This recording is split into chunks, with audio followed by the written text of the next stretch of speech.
It can take even longer, and you should count with that. It works sometimes, and sometimes it doesn't. Anyone just just go somewhere, just talk with just one person. That Czech Republic is quite young immigration-wise. I think there is one thing that doesn't change, and that's basically what we do is we take care of foreigners who are moving to the Czech Republic from all the different perspectives, from arranging any type of visa available to finding accommodation in the Czech Republic, arranging health insurance, and we do the same also for employers. So if there is a company that wants to bring some employees from non-EU countries, we can make that happen. We don't help with finding jobs or finding the employees, but once these two match, then we can manage the whole process. Some people stay with us for 10 years, the whole time they are living in the Czech Republic, because we also help with permanent residence permits and citizenship. So basically, as long as you stay here as a foreigner, we can help very happy with you. Everything about immigration process, you're the guys, right? Exactly, yeah. One of our slogans is your first friend in Prague, and sometimes it's like your first baby in Prague, your first marriage in Prague, your first divorce in Prague, and your first grandchild in Prague as well. So that's Okay, so I just wanted to ask, how did you get started? How did you started this kind of business? I mean, I would love if we have like two separate versions of it that you can start. I would say it's all started with Daria, because Daria is a foreigner herself as well. And back when she moved here, everything worked in a very different way, and I would say in worse way. Some things did not work, and so kind of instead of complaining, as Czech people would do, we decided to do something about it. And started the business, started learning everything, and started the business. Yeah, kind of, yeah. Well, one of the points also that when I arrived here, nobody would employ me. It was very different back then. It was 15 years ago, and nobody would like hire me or employ me for some reason. And then I was like, well, you know what? We're gonna just employ ourselves then. And that's how we started. so am I correct of understanding it's been 15 years? Oh, Yeah, for me, yes, and the company is around 13 years. oh, okay. So for the past 13 years, what are the common mistakes that you saw from the other foreigners?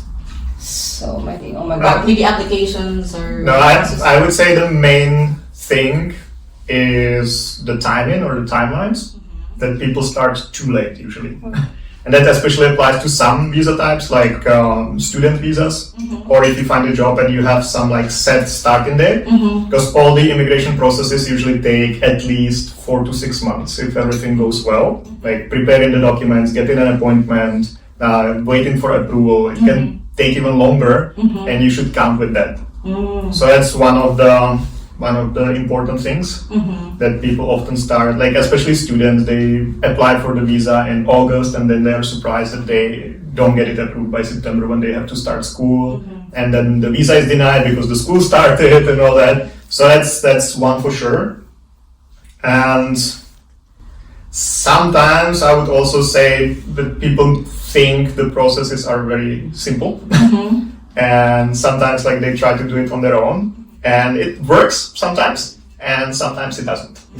Yeah, I always say like you can do it on your own if you want to. But why would you? Yeah. You know, like at least like understand like everybody's different and everybody's in different financial situation. But you can always, I think, afford even doing like a short consultation, or even like there's a lot of free services that you can use just to get some extra support and some extra view on situation. So I feel like this is something that people are like, oh no, I'm gonna manage, but there's so many things that you just don't know. So I always advise anyone just like just go somewhere, just talk with just one person, just to give like this extra opinion on stuff. So for the past 13 years as well, how does evolve the Czech policies for the immigrants? I would say there are two kind of different ways of seeing this. One would be getting the visa itself, and I would say this is more complicated, because back then, 13 years ago, it was kind of like a wild west. That it was very flexible, now it's not really that much, and now the rules are stricter, and especially for some nationalities and for some types of visa applications or residence permit applications, it's more complicated for different reasons. On the other hand, I still remember, which was maybe like 5 or 6 years ago, if you wanted to find out what was the status of your application, you had to download an Excel table every Monday. It was like 2020, and you had to go like to the ministry's website every Monday 10 o'clock and download an Excel table and look for your number there. And if it was there, you were approved. If it was not there, you were denied or still in process, you couldn't tell. Now you can find out everything online, you can book appointments online. So from this perspective, like the processing perspective, it's getting better. So I'd say these two different. Yeah, I would say the same, yeah. For some things, it's more open, so there are like more visa types, more visa programs and everything, and people speak a little bit more English than they used to. At the same time, some of the processes become much more stricter. But always remember that Czech Republic is quite young immigration-wise. So if you compare the processes with like Germany, UK, or even Spain or Italy, these are the countries that they have been immigrated to for so long. And Czech Republic is a baby. It's just started to bloom. Exactly. So like these processes sometimes are just not that mature yet. So like as much as I like to shit about like Czech immigration policies, I have to admit like it's really improving, and I think it's like better just like slowly baby step. Grow into little toddler, and It's like we're getting there. Exactly. Yeah. But I think there is one thing that doesn't change. And that's the ministry's office in Prague 4. It's been bad always, and it still is. It's the worst one in Prague, in Kodak. So. Alright, so I just want, since you are an immigration expert, I would like to ask just if you could give us a little overview or brief process or steps, maybe for some scenarios. Like, let's start with the employee card. Is that possible for you to share some insight about that? Of course. It's just one thing you maybe know about me if you've seen my videos is that I talk a lot. Because we've been doing this for 13 years, so we have a lot to say. So I feel free to stop me anytime if I go too much into details or if I'm starting to say something you don't really want to hear, okay? Because for the employee card, generally the processes are very complex.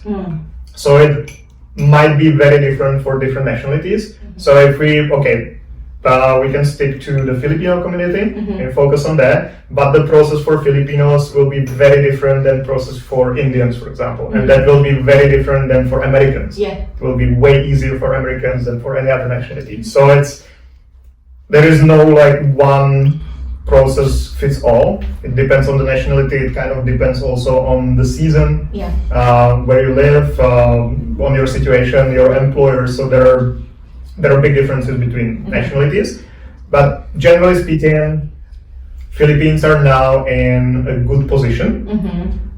Okay, so maybe how to put it. Okay, if you want to apply for a Czech employee card, the first step is always finding a local employer. Because without that, you cannot get an employee card. So like finding a job is the first thing. Then you have to collect all the documents you need for the employee card, so application form, passport size photos, proof of accommodation, employment contract, potentially some proof of your education or experience depending on the position. You need to have the vacancy number from your employer, so they have to advertise the position through the labor office. It must stay there for some time to make sure that Czech citizens or EU citizens are not interested in the position. You also need to get a criminal check from the Philippines and potentially other countries where you have lived for more than 6 months in the last 3 years. All of that must be apostilled or super legalized, translated into Czech, all that. And then you have to submit the application to a Czech embassy. And that's usually the problem. Because there are, in many countries, especially in Asia and basically all African countries, there are quotas for how many people can apply for an employee card yearly. And in some countries, the quota is like 80 people a year. So it's like a very low amount of people. And also this quota is divided between different like programs for employers. So in the Philippines, the quota is pretty high. It's I think like 10,000 people a year, so that's pretty high. But most of that must go through one of the programs, which means that if your employer, you find an employer, but your employer is not part of the governmental program, you will hardly get an appointment to submit the application. There are like 100 spots available outside of these programs, but then you fight for one of the spots with the rest of the Philippines. So the important part would be find an employer which is part of the immigration program, and then it is actually easier for you because your employer will also get an appointment for you with the embassy. You might not need some of the required documents depending on the program, so it might be a bit easier for you. Does it mean like it will be quicker as well if they were included on the program? In theory, yes. Yeah. Because we're receiving some questions about how long will it be for the process or something like that. But we cannot answer because we don't have any idea. Nobody has. I think even the ministry has an idea. Yeah, they usually have, I think, 60 days? 60 to 90 days for the Like, I don't know when the last time I saw 60 days, but so we usually say 60 days, anything less than or more than that. In my last video, I said for the nth day. We don't know. Yeah, but if you go through the programs, that usually is faster. Because they have special like branches or special people deciding these programs, and the idea of the programs is to make it easier. Which is kind of interesting because they first make it complicated using the quotas, and then they make it easier using the programs. But let's move on to the family reunification because there's a lot of Filipinos here wanted to bring their family. So just give us a brief or just a little insight on how to process this. You mean? Yeah. The family reunification process is one of the things we do most for Filipinos because we don't really help with finding jobs, but we usually get in touch with Filipinos when they want to bring some family members. So you've had quite a few. Do you want to mention something about it? Well, the most important is that these processes also can go simultaneously. So if someone is applying for their first employee card, their spouses or children can apply for their first visa as well. So a lot of people don't know about that. So you can basically file at the same embassy two applications at the same time, which is great. And then the family will be approved after the employee card is approved. So this is great. And then if that's not the scenario, someone already lives here for some time and want to bring their family while being here for at least, let's say, 2 years, so something over a year, they would have two routes to take.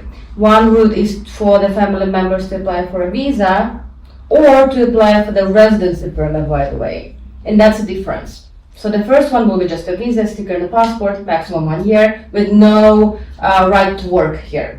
So their spouses will not be able to work for the whole year. These visas are easier to approve and faster to approve, but the spouse will be able to work for at least 1 year. The other route would be applying for the family reunification residence permit right away for the spouse or for children also. But for the spouses, the difference is that the processing time can be a little longer. But they would be able to come here already with, it's like a biometric card, right? So they come already with a biometric card and they already have a right to work.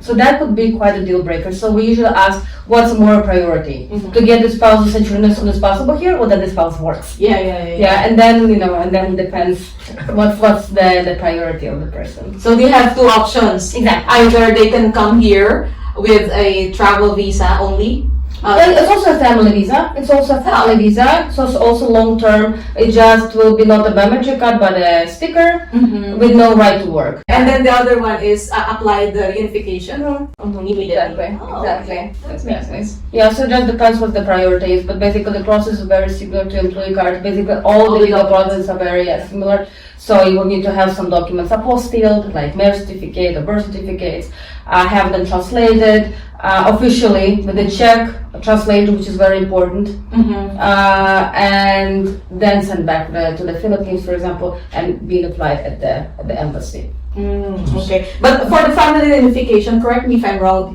they also need some kind of proof a financial proof that they can live here or stay here, right? Exactly, yeah. For the visa, it's a great point actually. So it's also the big difference in these two processes. For the visa, it's just a bank statement that's enough, showing how much money you or your spouse have on a bank account. Doesn't matter which one you use. It can be even a common bank account. In this process, doesn't matter.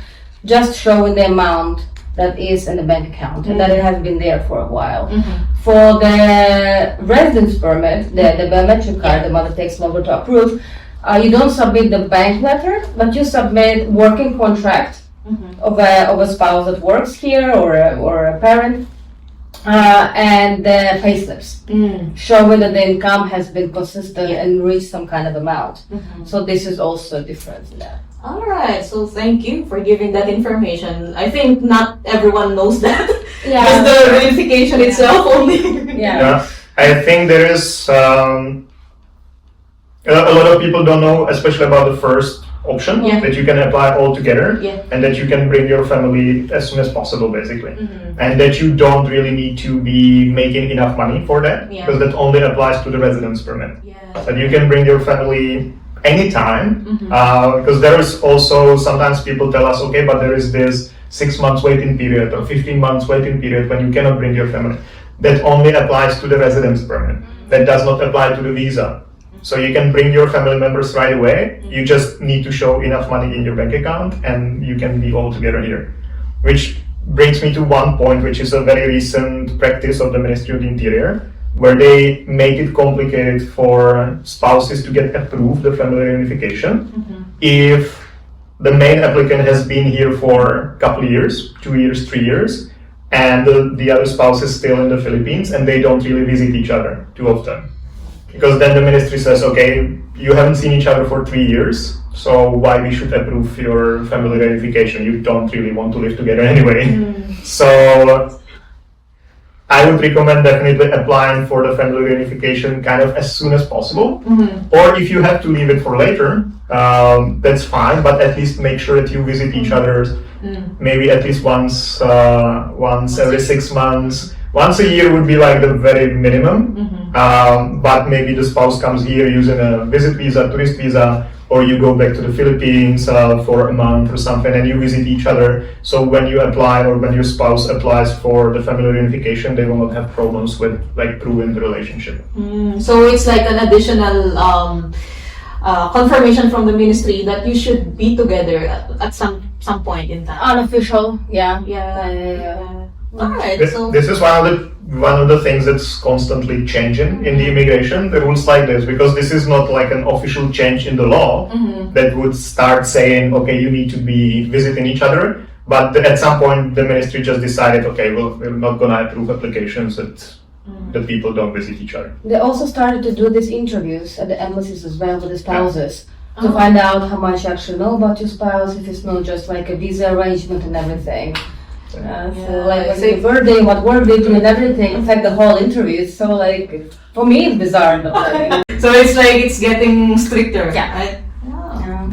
Okay. All right. So let's now move on to another services that you can offer, which is processing about the business visa, right? Business visa. So can you give us some brief process for that as well? Just brief. We don't have to. Okay. I'll do my best to be brief. Now, for Filipinos, that's basically kind of a no-go. Like we've done one Filipino English teacher for the business visa as a freelance teacher, but there is also quotas for business visas, and it's usually like 14 people or 12 people a year. So the chance that you will get an appointment is pretty low. But other than that, it's the most complicated visa application you can apply for. Because you basically need to prove that you have a solid business plan, that you have a reason to be in the Czech Republic, and that you've already done something towards the business plan. So if you say, I want to open a Filipino restaurant, but you haven't done anything yet, it will be denied. So you would need to already come here using a short-term visa, maybe find a space for the restaurant, rent it, have the menu ready, have the prices ready, have maybe some pre-contracts with suppliers of the meat and vegetables or whatever. Not talk too much. Okay, not talk too much. No. but not too much prepared. Okay. Not Okay, you talk too much. No, but not too much. I had a client who was from the Philippines, but was another restaurant owner, and they opened restaurant for their company. The restaurant was running. They were doing all this with like tourist visa, and the restaurant was running, and they went to like interview. And they settled that like, yeah, the restaurant is now running, everything is great, so I need a visa to come and help out. And they declined the visa, saying that the restaurant seems to be working just fine without it. I swear to God. Yeah. So it has to be prepared, but not too much. Just enough, like. Okay. Makes sense because the immigration will. Hey, your business is working properly, so why would you give you the Exactly. Like it literally, they was like, it seems to be working just fine. We are not even here. I was like, oh, that's funny.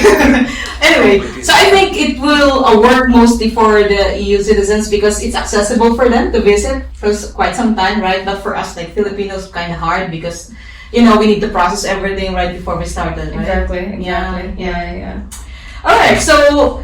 As you know, a lot of Filipinos are now more than 5 years. So if I may ask as well about the trade license, if that's possible. Okay, so two perspectives again. Okay. I like two perspectives. One thing is that just getting a trade license on top of what you do now. Mm-hmm. So let's say you have an employment and you want to get a trade license to have like an extra income, let's say. That's completely fine, no problem with that. Mm-hmm. You can have both employment and self-employment. Mm-hmm. You can combine it, that's fine. Mm-hmm. So there is no problem with that. If you have an employee card or if you have a blue card, if you have a student visa, even if you have the family reunification, residence permit or visa, whatever, you can always get a trade license and freelance. So that might also be a good thing if you want to bring your spouse as soon as possible. So you go for the visa where they don't have the right to work. You can get them a trade license and they can invoice, they can freelance, so they can still earn money, just not as employees, but they can do it as freelancers. So just getting the trade license is a great option for basically everyone with a valid visa.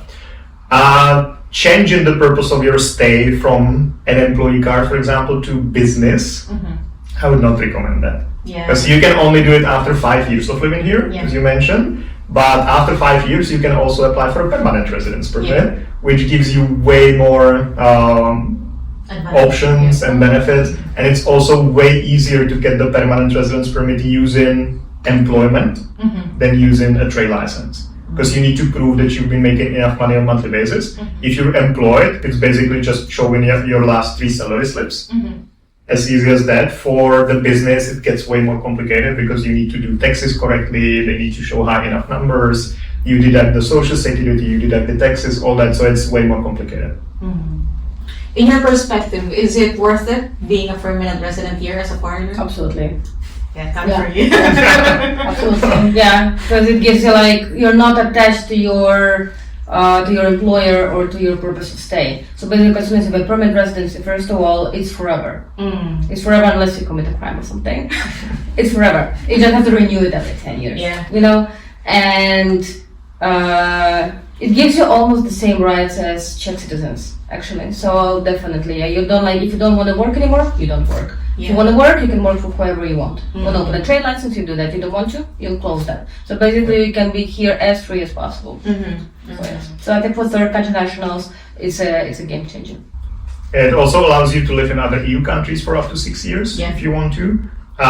So gives you opportunity to travel the EU as well. So for sure, yeah.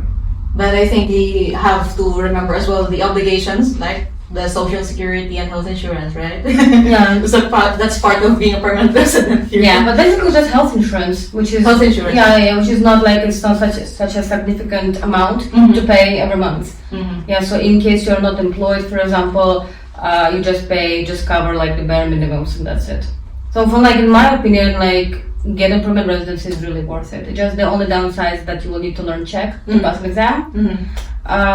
But yeah. Yeah, and I think health insurance here very, very what do you call that? Worth it if you will pay for monthly, right? Yeah. Because there's a lot of benefits for the permanent resident, right? For the past 13 years, do you have any successful story that that stayed with you personally? Like you can remember it vividly up until this moment?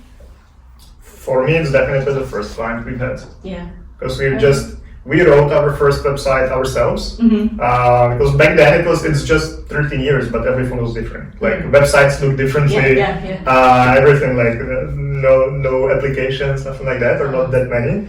So we created the first website ourselves. We bought some books and like wrote the code and everything. So it was ugly as hell, but it worked, you know. And within the first month, I think we got the first client. And for accommodation search actually back then, and it motivated us to keep going. So for me it's this, and I still remember the full name. He was a Mexican with a very long name. I still remember it, and we're still in touch. We're still friends, and he doesn't live here anymore, but we still are in touch. So that's definitely for me.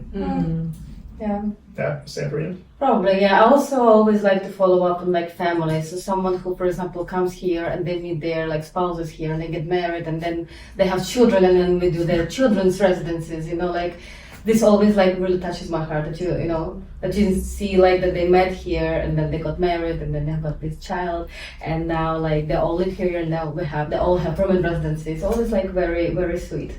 It's like you've seen them from the very beginning, right? Exactly. Yeah, they come here and they show us pictures of their babies and everything. It's very nice. Sometimes clients even move away, but they still send us postcards after years and years, which is like, this is super nice. Like I want to cry. Like it's very, very sweet.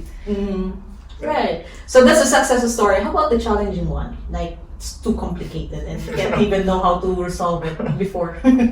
Well, that still happens. You know, I sometimes would like to think that we know everything after 13 years, but there's still, once in a while, there are cases where we don't know exactly what to do, or there's something like we haven't done before. But I would say most challenging in general is dealing with the Ministry of the Interior. Because a lot of things in the immigration depend on the particular person who's making the decision. So even though we've tested this couple times actually, that we had 3 people in exactly the same situation. There were 3 Americans, they lived in the same apartment, they worked for the same schools, they applied at the same embassy, not the same day, but at the same embassy like within 2 days or something apart. And each of the processes was completely different. One was approved, no problem, very swiftly. For the other, it took like 6 months to get it approved. And the third one was like sooner, but they requested some additional documents. So it's more like this dealing with the ministry and with the particular person who's making the decision that makes it, on one hand, complicated, on the other hand, fun. On third hand, we're still needed, you know? If it was super easy, then so. Yeah, and I think we don't have any control to that because, they are the ministers. They're the ones deciding, right? Well, they're always ways to appeal and everything. So, like any decision that is being made, if it's not made like on a lawful basis, you can always appeal if you feel like it. Like if you feel like it wasn't a fair decision, you can always at least try. And even if it doesn't work out, but you still want to try again and you still want to live in Czech Republic, the first initial appeal at least will show well on your next application, because at least it will show that you don't agree with the decision, that that you really intend to live here, and it can actually really work well for your next application. We saw cases like this when the first visa was denied, was appealed for, appeal was denied, but the next was actually approved because of that initial appeal. As long as you're being persistent. Yeah. Czech Republic is playing hard to get sometimes. So we're like, the second time, all right. Approved. Yeah, exactly. We even know twice. We even have some friends, unofficial friends at the Ministry of Interior who are deciding applications. And she, one particular person told us once that even if some application here, for example, has been approved for a very long time, and some, for example, the business residence permit requires tons of documents, tons. And she told us, sometimes I look at this application and I see the documents are bullshit, but they really tried, so I'll just approve it. So I feel like they have to really make sure that you really want it, and they're like, you know what, that's fine. It's funny. All right. So, what do you think are the common reasons why an application is being denied? Just a common one. Maybe you can share one each. Choose one. There's a lot. Just choose one. Now, like, I would say in general, if we don't talk about like specific documents or something, because there are different documents and there are different things that can go wrong with the proof of accommodation and translations, all that. But I would say if people approach the application kind of thinking that they know everything, like not kind of humble, let's say. Maybe someone told them, yeah, it will be super easy, and they don't even like know what they're doing. I'm not saying this to kind of like say you need to use a service or something, No. but what you read on the website of the Ministry of the Interior, that's like the official way how it's written in the law.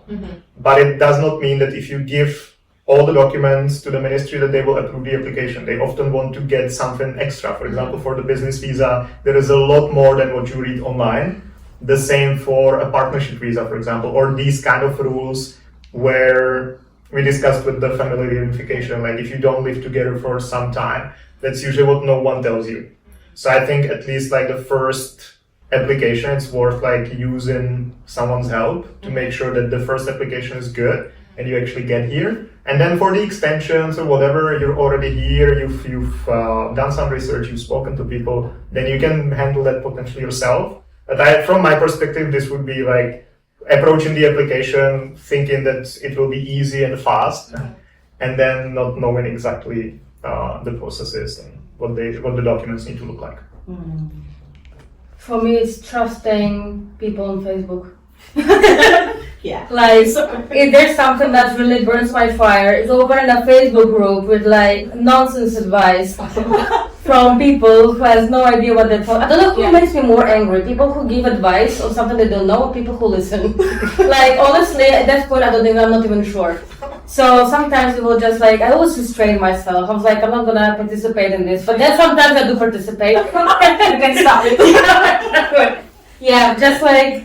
But the nonsense people are advising each other, it's like, you know, like some of the advices are like, oh, if you can't get an appointment at the embassy, just go there early in the morning and just like knock on their door and they will take you. I swear I saw this advice and they're like, okay, I'm gonna try that. Good luck with that. Like, you never know what happened next. I actually don't know. I never heard about that person again. So yeah, so I feel like trusting people, like asking about that in the groups is okay, probably, but just like don't give advice. Maybe that's the best. Like if you're not an expert, just don't do that. You know, like if you are not a doctor but you give medical advice on Facebook. It's like, I don't want to say it's the same, but it's like you don't know anything about this stuff. Just like, don't do that, you know? So I feel like this, and a lot of people listen to that advice and then, you know, they're cured, so maybe that. Well, I really think that, you know, they should look for people who can, who's trustable, I think. Like someone who's been doing it for a long period of time, because they are the most updated one when it comes to the policies and rules, yes? Yeah. So make sure that you're talking to the right person. That's all. Yeah, exactly. I think this applies to many fields of life. You know, if you need to know something about like your taxes, speak with an accountant. You know, don't ask on Facebook. Yes. And that goes for everything. You're sick, go to a doctor. Yeah. Mm-hmm. Right. So, what do you think are the most often missing, incorrect documents that has been a problem since you've been helping?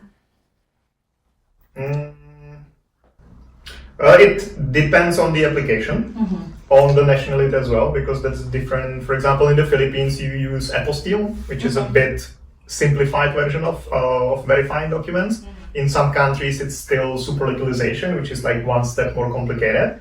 And often people make mistakes in this, or also in some countries in translations. Because the translations you have to do must be like an official, done by a Czech court-approved translator. So it cannot just be someone who speaks Czech, you know. And then it used to be like that the embassy could verify that the translation was correct. So even if it was done by your friend in the Czech Republic and it was correct, then the embassy could approve it and then put their stamp saying, okay, this is a good translation.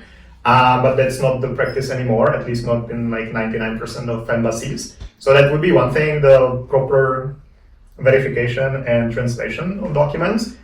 And then it depends on the application. I would say often there can be a problem with proof of accommodation, because there are many things you need to keep in mind. For example, that the document should be signed by the owner of the property.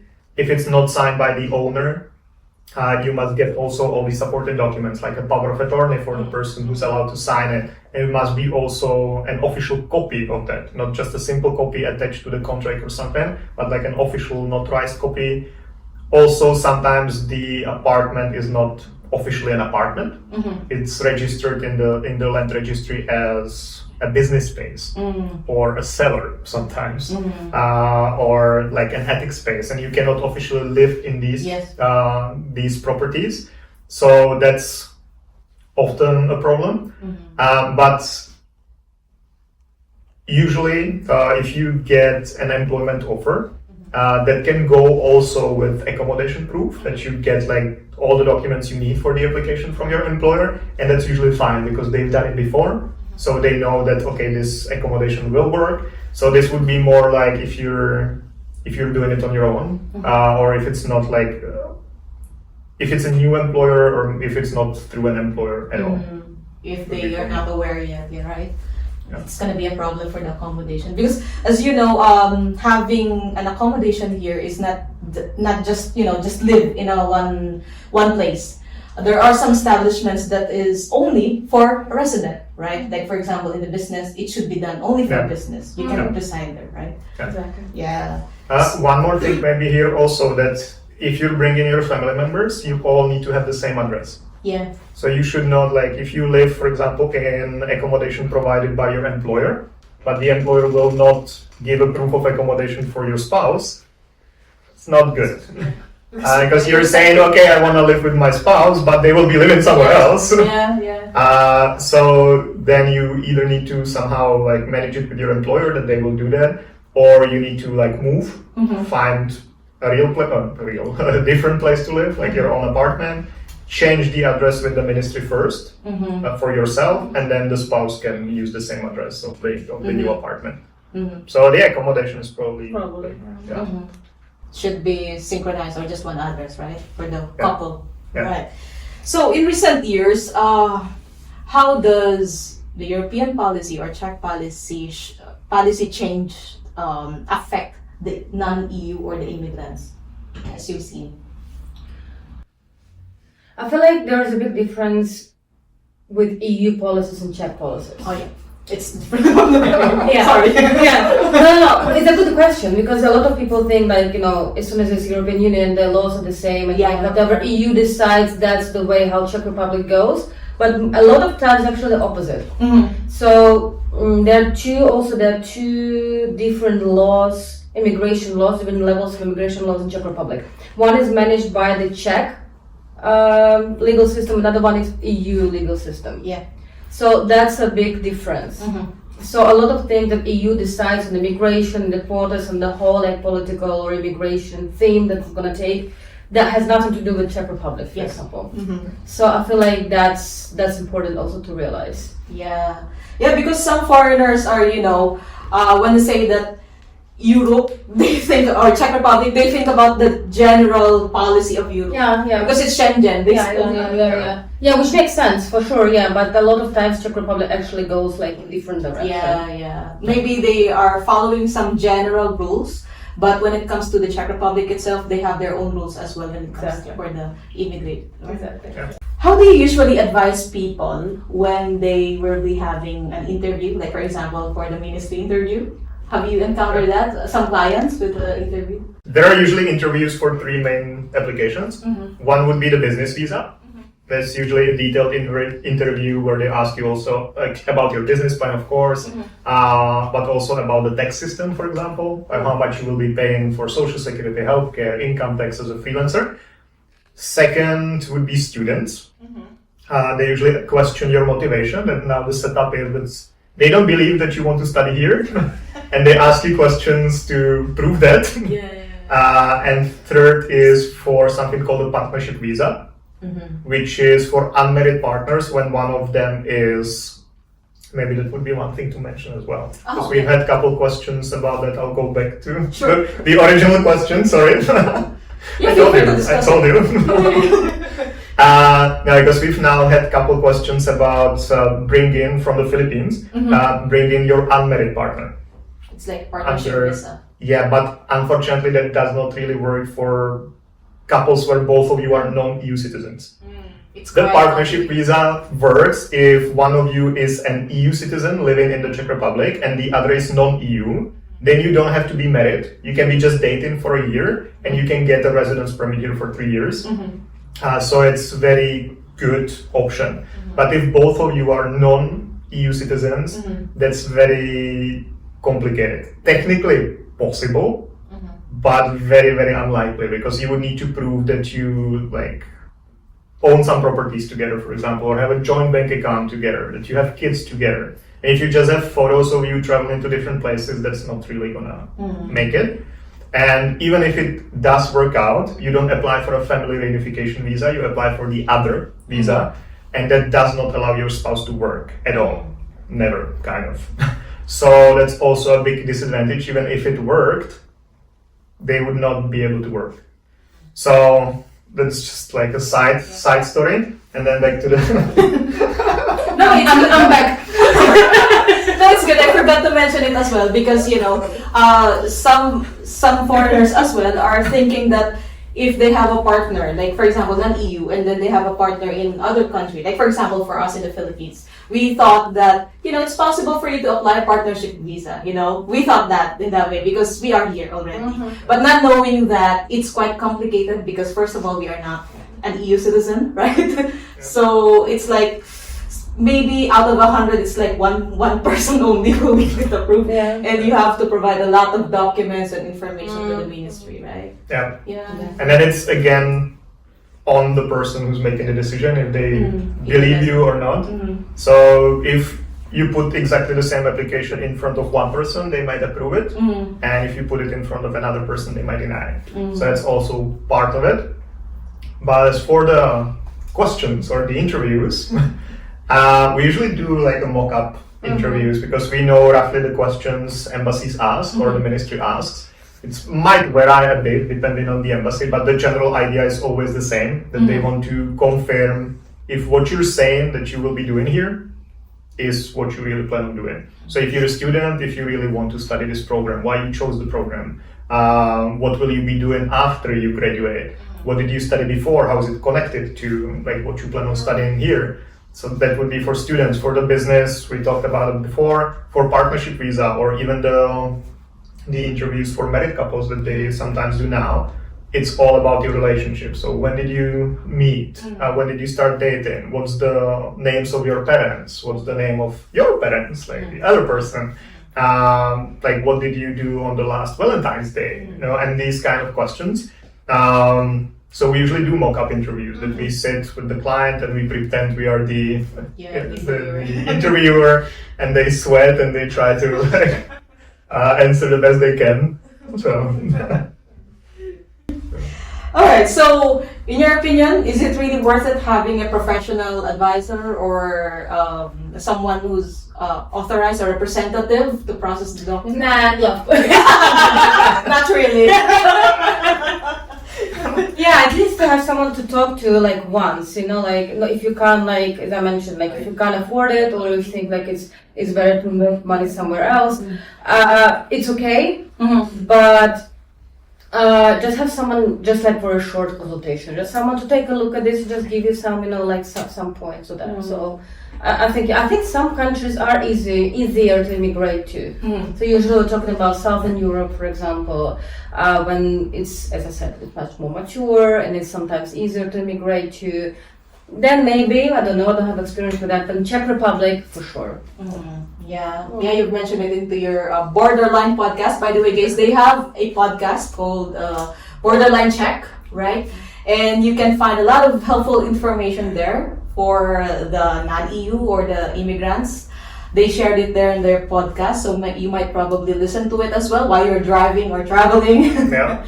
And yeah, like I said earlier, it is much better for you to have a person who talk to, the trusted person that knows everything. So if any case you wanted to know about what's going on for the immigrants here, you can probably ask them. By the way, how can they reach you if any case? Facebook? Find us everywhere. Definitely the website is the best, movetoprague.com. We are actually now working on a new one. Not sure if I was supposed to say that, but You already did, so you're probably one of the first ones knowing that. It will be, I will be launching a new website soon. Redesign with new features and everything. But definitely that's the best way to contact us. But then we are also on all the social media like Facebook, Instagram, TikTok, everywhere. You'll always find us like Move to Prague. And you're responding. not immediately, but after like few hours, or you're responding, right? yeah. We're really trying to. We get like, honestly, we get like a lot of messages and a lot of messages and a lot of calls, but we try to respond to everyone. Yeah, they were trying to help as much as possible. For those who wanted to apply for a family reunification, because some people are asking those questions to us. If you wanted to apply or to know the process, maybe you can ask them as well. Move to Prague. Yep. And I think you have a Facebook, right? Move to Prague. We do. Yeah. And we also, if you go to the website, movetoprague.com, we have a blog section where we have even detailed blogs about the different types of visas, residence permit, when you can read more about that as well, to be kind of mentally prepared for what you will be facing. And then, of course, we'll be happy to discuss and advise and help. Great, perfect. So movetoprague.com. Find them on their website. All right, so during my interview, I always ask a bonus question for all the interviewees. So this is crazy question. I don't know if you're willing to answer this. Okay. But I'll give you I'll give you a chance later on.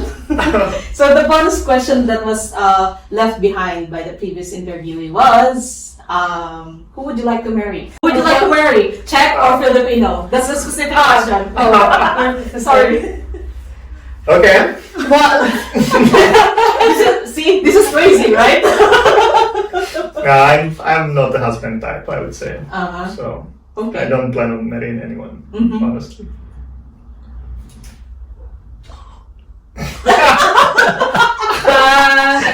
I don't think it depends on nationality. I don't think it depends like on like which nationality the future spouse would be. So I never thought about like actual like which nationality I would like to marry. Probably not. It depends on the person. Well, thank you for answering the crazy question. It's okay, I can say it. So now I will give you a chance to leave a question, if any case you have. Anything under the sun, maybe you can ask them as well. So that's for the next person. Yeah, for the next Okay. interviewing. So my question would be, what have you done to make someone's lives better? That's great. And how about you? Do you have any question? I love this question. We just leave this. Perfect. The next interviewer just one question. Well, thank you again, Jan and Daria, for giving us time. Thank you. It's a great interview. I enjoyed it. And once again, find them in movetoprague.com and into their Facebook account, Move to Prague, if any case you need some assistance when it comes to your immigration processes, right? Yeah. Thank you. Thank Thank you. you very much. Thank you. It was fun. Yeah. Way more fun having you here than if it was just me. That would be super boring.